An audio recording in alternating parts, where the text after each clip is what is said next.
வணக்கம் அரியலூர் மக்களே. இன்னைக்கு நம்ம வீடியோல நம்ம அரியலூர் மாவட்டத்துல இருக்க ஆசியாவிலேயே உயரமான வெண்கல மாதா சிலையை பத்தியும் வீரமுனிவரால் கட்டப்பட்ட அடைக்கல அன்னை தேவாலயத்தை பத்தி தான் பார்க்க போறோம். அரியலூர் மாவட்டம் திருமானூர் பக்கத்துல இருக்க ஊர் தான் ஏலாக்குறிச்சி. இந்த ஊர்ல தான் ஆசியாவிலேயே உயரமான 53 அடி வெண்கல மாதா சிலை இருக்கு.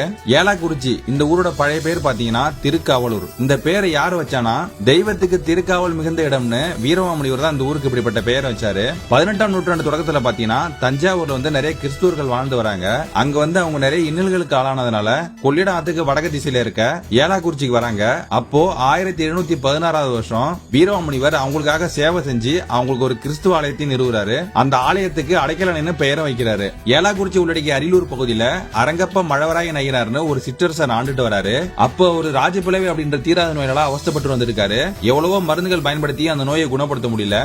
அப்ப அவர் என்ன பண்றாருன்னா இந்த அடைக்கலனை மாதாவை நாடி வந்து அந்த ஆலயத்தில் இருக்க தண்ணியை சேர்த்தோட அள்ளி ராஜபிளவை அப்படின்ற கட்டிமலை தடவுறாரு.